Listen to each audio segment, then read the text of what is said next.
Y A el ver, Razo, su Miguel. servidor. Mucho gusto. Señor presidente, nos decía usted hace rato, y ha venido la víspera también, nos dijo que está escribiendo, redactando los discursos que habrá de pronunciar tanto en Colombia como en la República de Chile, en Santiago de Chile. Y para ello yo quisiera enriquecerle o propiciar mayor conocimiento de lo que ocurrió el 11 de septiembre de 1973, cuando un mexicano, un reportero mexicano, informó al mundo entero, de lo que ocurría en Chile, el ataque a la moneda, etcétera, la traición de Pinochet y las Fuerzas Armadas de aquella época en esta república. Fue Manuel Mejido, reportero de Excelsior, de aquel Excelsior de 1973, del señor Scherer García, quien desde los sótanos de la Embajada de México en Santiago, con el embajador Martínez Corvalá, pudo informar al mundo entero. Fue el único reportero en el mundo que a través de la agencia argentina Telam y Excelsior distribuyó al mundo lo que ocurría en el golpe de Estado.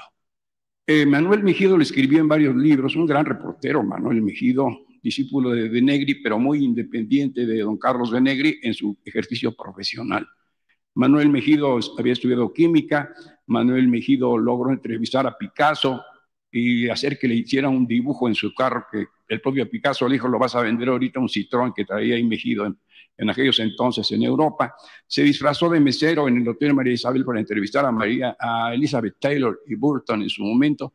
Estuvo con el Papa Negro que sobrevivió a la bomba atómica en Japón, etcétera. Es una larguísima historia. Entrevistó a los jeques del petróleo. La guerra de los 6 días en 1967 en el Oriente Medio entre la RAU de Gamal Abdel Nasser y el gobierno israelí. En fin, Manuel Mejido lo escribió y le contó al mundo y corrió un gran riesgo. Tuvimos entonces ahí un gran embajador, Martínez Corvalá. Seguramente conoce usted el libro. Si no lo conoce, yo se lo presto con muchísimo gusto, porque le narra día a día. Lo mismo en la recepción colosal que le dimos, yo la cubrí con mi amigo Joaquín López Dóriga, con Fernando Alcalá, con los que estábamos entonces. Lo mismo que en las guerras, que nos mandaban a guerras. Joaquín lo mandaron, por ejemplo, a Vietnam. A mí me mandó el licenciado Sabludovsky al Líbano, haciendo de tomar el teléfono, en este momento te vas a la guerra, y uno iba a la guerra, como estuvo el 2 de octubre de aquí. Pero Mejido y Excelsior y la prensa mexicana, yo creo que deberían tuvieron un gran papel en la difusión de aquel momento. No sé qué opina usted, señor presidente. Totalmente de acuerdo. Fue una actuación destacada del gobierno del presidente Echeverría, muy buen trabajo del embajador Martínez Corvalá, todo nuestro respeto, es un ejemplo de lo que puede hacer un embajador protegiendo vidas humanas, porque él abrió la embajada y ahí se protegieron muchos. La familia del presidente. Sí. La señora Pencha. Sí, ahí estuvo. Ella vino acá. Aquí vivió. Aquí vivió. Se trajo un avión a la familia del presidente Allende. Se hizo honor a la tradición de protección, de asilo, de la política exterior mexicana, que se aplicó desde la época del presidente Juárez. Ese es el antecedente. Y se reafirmó, sobre todo, durante el gobierno del presidente Cárdenas, con el exilio a españoles de la guerra civil y también la protección a la comunidad judía. El trabajo Sí. de Saldívar. De Bosque. Sí. Gilberto Bosque Saldívar. Bosques. Y México fue de los primeros que protestaron por la agresión a Austria con el presidente Cárdenas. Y luego con López Mateos, un orgullo poder decir que México fue el único país que se opuso a la expulsión de Cuba de la OEA. La defensa abisinia también, sí, Mussolini, fueron grandes momentos de la diplomacia mexicana. Sí, siempre. Y sin duda, 1973, lo de Martínez Corvalán. Y la información de Manuel Mejido, yo lo conocí, me tocó todavía conocerlo a Manuel. Sí, murió hace un par de años, algo así. Sí, escribió un libro que se llama... Con la máquina al hombro, ese es uno. Se llama Los hijos predilectos. ¿Cómo? Los hijos predilectos del régimen. Ajá. No sé si fue libro o ensayo. Estoy hablando ya de los años 70. Entonces, ahora me toca ir, claro, porque se cumplen 50 años del golpe de Estado, y me invitó el presidente Boy. El lunes es la ceremonia. Vamos a estar en La Moneda desde un día antes. Voy a reunirme con el presidente Bori en La Moneda. Vamos a comer juntos y luego vamos a ir juntos a la embajada de México en Chile y nos vamos a reunir con familiares y con quienes todavía viven y que estuvieron asilados en México. Va a ser una visita pues muy emotiva, claro, porque imagínate, Miguel, yo estaba llegando en el 73 a México, estaba yo estudiando el primer semestre en la Facultad de Ciencia Política. Ya lo he contado.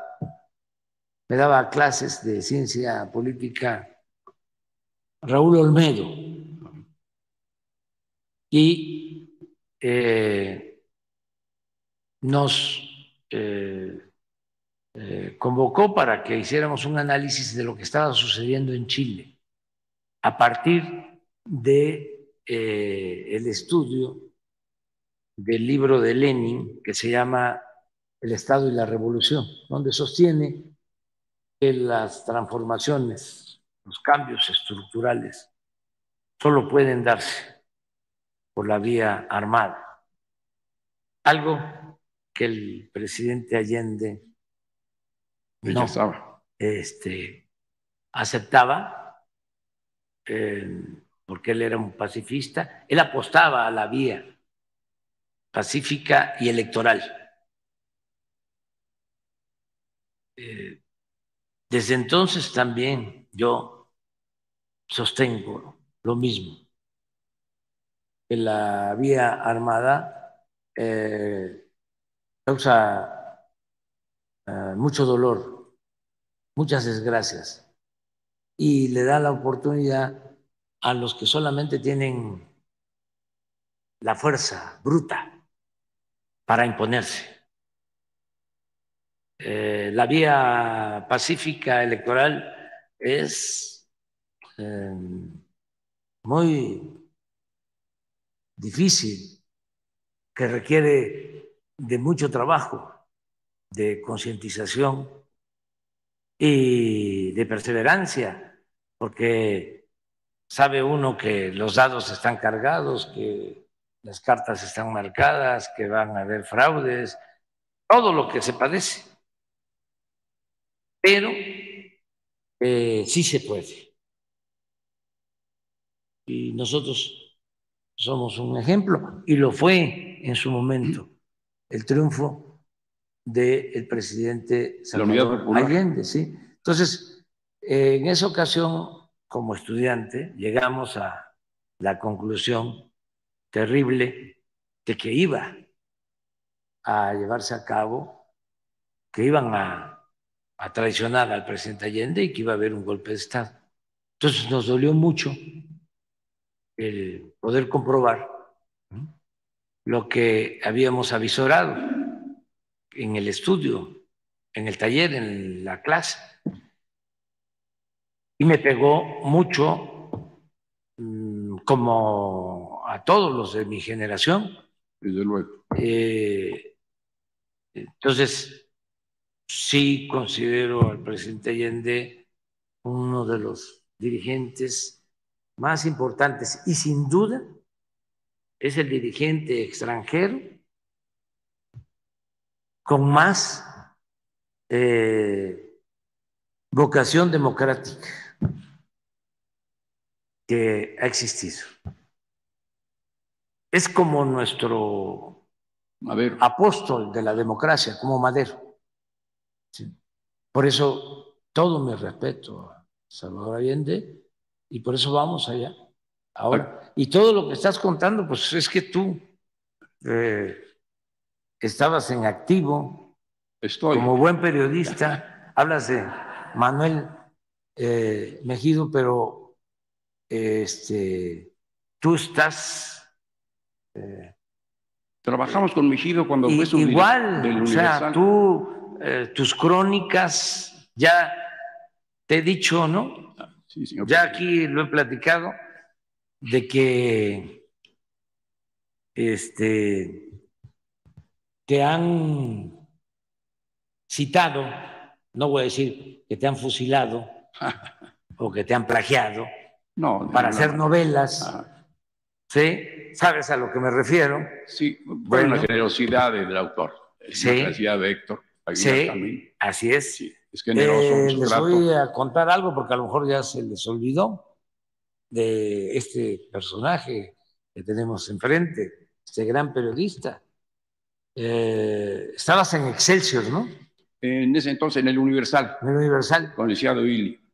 Sí, y le hizo unas entrevistas a La Quina en aquel tiempo. Joaquín Hernández Galicia, sí. Su nombre... Joaquín Hernández Galicia. Hernández Galicia. Joaquín Hernández Galicia. Entonces, le hace las entrevistas y luego escribe Héctor Aguilar Camín una buena novela. Morir en el Golfo. Morir en el Golfo. Era bueno, Héctor. Nada más que cuando alguien se entrega por entero a la mentira, pierde hasta la imaginación y el talento, decía un crítico. Pero era muy bueno. Esa es una muy buena novela. Entonces, de repente, meten a la cárcel a La Quina. Sí, enero de 89, sí, empezando el año en enero de 89. Y luego yo estaba yo por llegar a la dirección de un partido. Sí, fue como en el 96, todavía lo tenían en la cárcel, aquí, sí, en la ciudad, con Cedillo.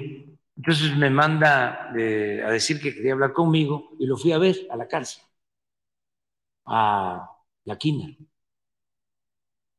porque ya estaba enfermo y quería que lo pasaran, lo dejaran en libertad para que estuviese en Ciudad Madero. Y yo le escribí a Cedillo, en ese entonces, pidiéndole, ¿no?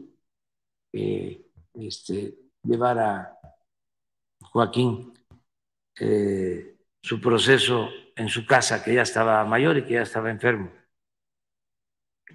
Pero estando ahí con él, en la celda, Cárcel. en la cárcel, me acompañó su hijo, Joaquín, y él me contó una anécdota de su hijo, de joven.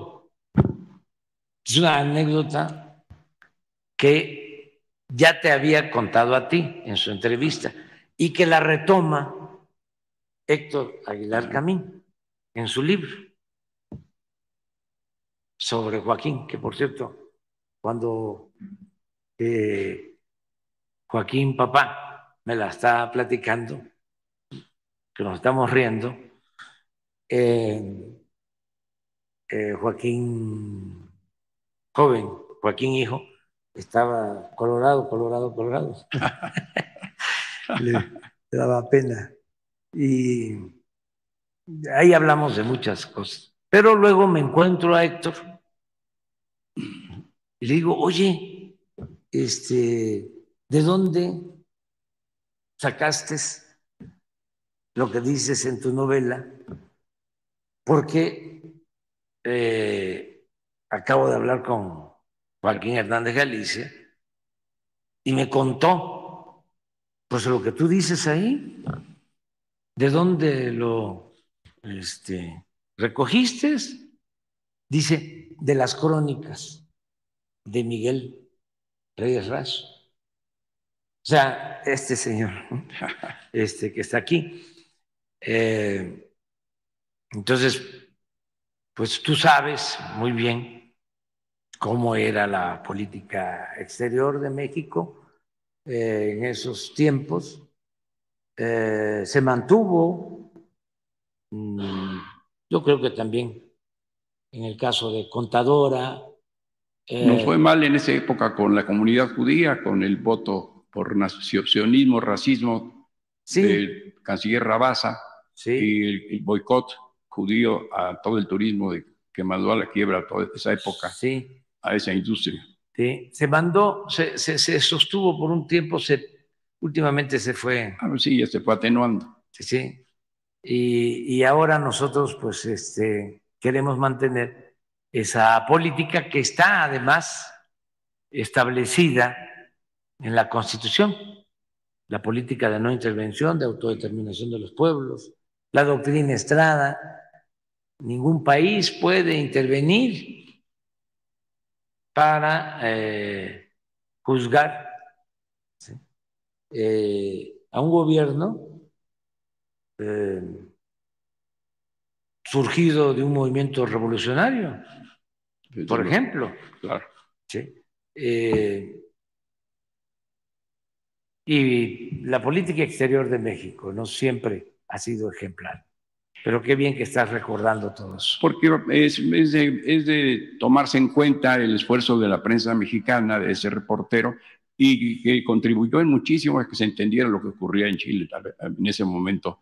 Por después ese reportero, Manuel Mejido, que subdirigió, le decía yo que se sentía subdirigir, y se moría de risa Manuel Mejido. Trabajamos juntos varios en el periódico El Universal de esa época, personas que habían salido de Excelsior el 8 de julio del 76.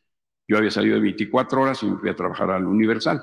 No estuve en aquella época en Excelsior, estuve después del 8 de abril de 1983 y hasta 2000 en Excelsior, presidente. Y escuchaba yo a personas